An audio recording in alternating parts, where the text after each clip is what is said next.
Hello students, I hope you're having an amazing day. In this video, you'll be taking our second full-length TOEFL iBT speaking practice test.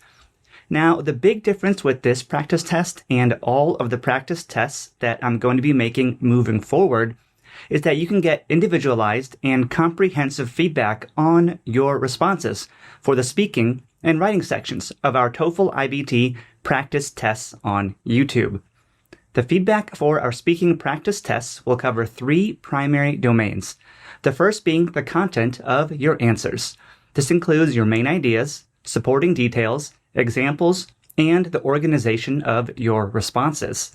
The second domain will be your English language usage, primarily your use of sentence structure, vocabulary, grammar, fluency, pronunciation, and intonation. The third domain will include a score based on ETS's grading rubrics that accurately reflects ETS scoring, as well as my recommendations on how to improve your responses and further prepare for the TOEFL iBT. Submitting your responses is simple and easy. All you have to do is record your answers with a device of your choosing, whether it be a smartphone, tablet, or computer. Then simply follow the link in the description below titled Feedback from Dr. Walker. It'll take you about 1 minute to register and complete the payment. Then simply upload your 4 files, and that's it. You can expect to receive my feedback within 3 working days of your submission. Okay, for a quick review, there are 4 tasks. With task 1, you'll read a question and then you'll speak. With tasks 2 and 3, you'll read a passage, listen to an audio recording, and then speak. In task 4, you'll listen to an audio recording and then speak. Pay close attention to the timer and take detailed notes during listening portions. Now, before we get started, if you'd like to receive a free PDF with example answers and a grading rubric, simply click on the link in the description below. After you enter your email, you'll immediately receive the link to the PDF. And if you haven't already, I encourage you to check out our video series on the speaking section titled TOEFL iBT Speaking Explained. It delivers everything you need to approach the speaking section with confidence. It covers all 4 tasks, the different types of questions, the different types of reading passages, listening passages, formatting, timing, strategies, and tips. And if you're really serious about your TOEFL iBT preparation, I recommend you check out our online course, Unlock the TOEFL iBT Mastering the Test, which also includes comprehensive feedback for the speaking and writing sections. Okay, without further ado, make sure you have a recording app open so you can record your responses. Let's get started.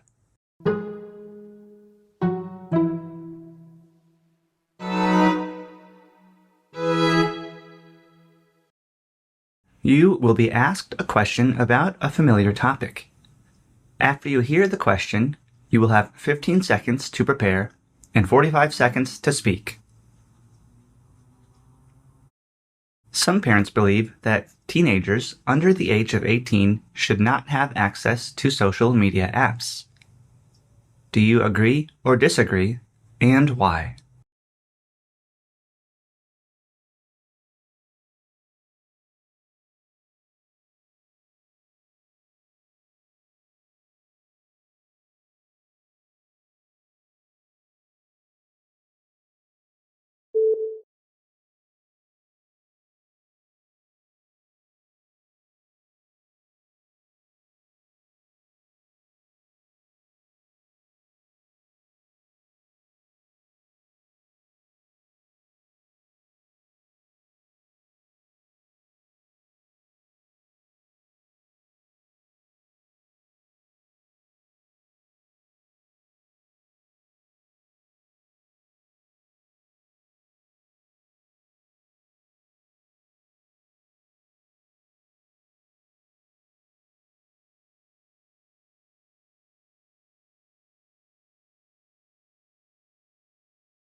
In this task, you'll read an announcement from the university, and then you'll hear 2 students discussing the same topic.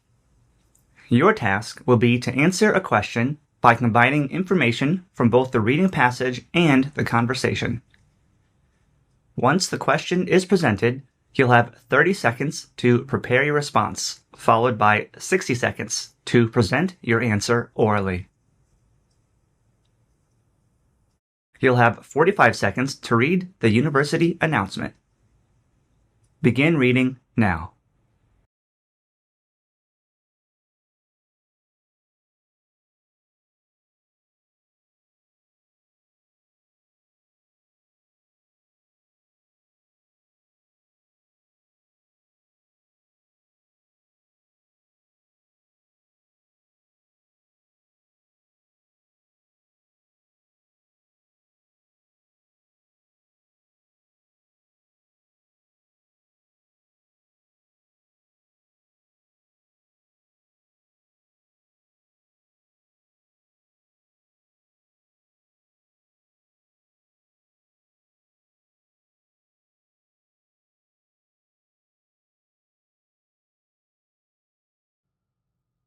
Now listen to a conversation between two students.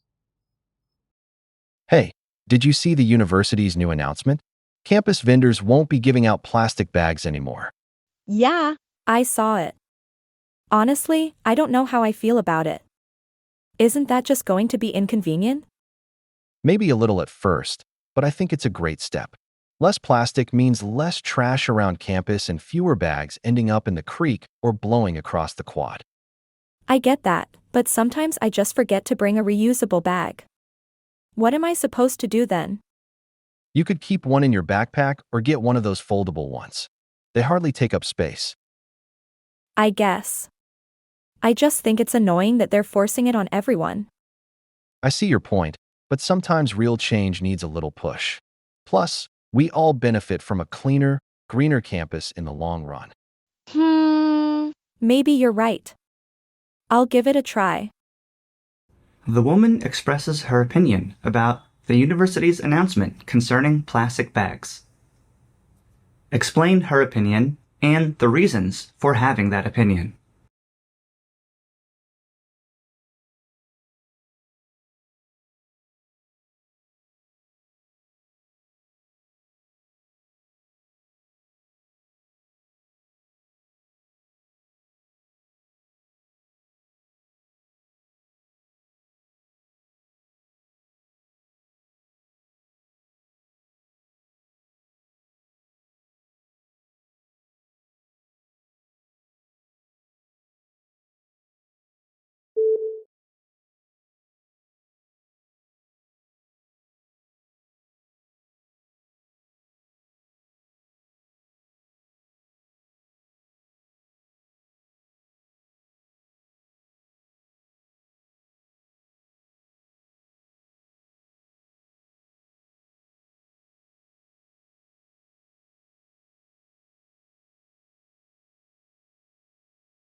In this task, you will read a brief passage about an academic topic, and then listen to a lecture on the same subject.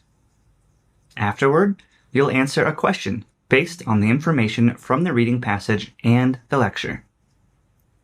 Once you hear the question, you'll have 30 seconds to prepare your response and 60 seconds to speak. You have 45 seconds to read the passage. Begin reading now.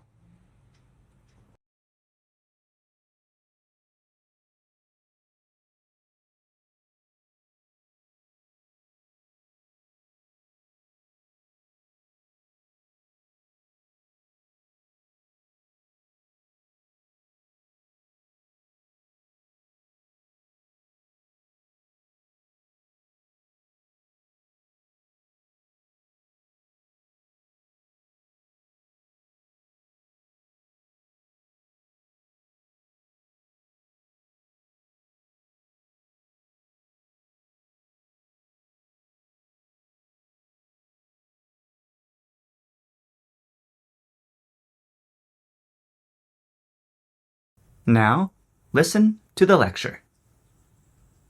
Let's take a closer look at Claude Lévi-Strauss and his influential role in structural anthropology, particularly through his analysis of myth. Lévi-Strauss argued that myths are far more than just stories or folklore. They are essential expressions of the universal structures of human thought. He believed that beneath the surface differences of myths from various cultures lies a common underlying structure. Myths, according to Lévi-Strauss, help societies resolve these oppositions by offering symbolic resolutions, even if the contradictions themselves cannot be solved in real life. Importantly, Lévi-Strauss viewed myth as a kind of language. Each myth is like a sentence, and the individual elements within the myth, the characters, events, and motifs function like words or phrases. He analyzed these elements in terms of how they relate to one another across different versions of the same myth, a method he called mythemes. Ultimately, Lévi-Strauss believed that by studying myths, we can uncover the deep structures of the human mind, structures that are shared across all cultures. Using information from the reading and lecture, explain Claude Lévi-Strauss's perspective on myths and how myths reflect the universal structures of human thought.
In this task, you will listen to a part of a lecture.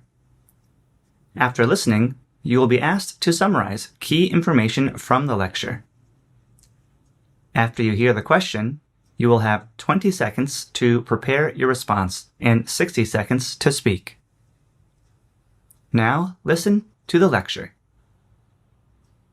Bioluminescence is the emission of light resulting from a chemical reaction that occurs within an organism. This reaction typically involves a light-emitting molecule called luciferin and an enzyme called luciferase. When luciferin reacts with oxygen, often with the help of luciferase, light is produced, usually without generating heat, which makes it highly efficient compared to man-made light sources. Bioluminescence has evolved independently in many different species across the tree of life, including marine organisms like jellyfish, plankton, and deep-sea fish, as well as some insects like fireflies, and even a few fungi and bacteria. It's most commonly seen in the ocean, where over 75% of deep-sea creatures are capable of producing light. But what is the biological purpose of bioluminescence? It varies depending on the organism. In some species, it serves as a form of predator avoidance, such as the sudden flash of light used to startle a predator or distract it while the organism escapes. In others, it's used for predation, like the anglerfish that uses a glowing lure to attract prey in the dark ocean depths. Bioluminescence can also serve as a tool for communication, especially in mating. Fireflies, for example, use specific light patterns to identify and attract mates of their own species. Summarize the main points of the lecture, explaining how bioluminescence works and the different purposes it serves in various organisms.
All right, well done, students, on completing that practice test. Remember, the links to my feedback, the free PDF, and the online course are all in the description below. Until next time, keep exploring, keep learning, and let the world be your classroom.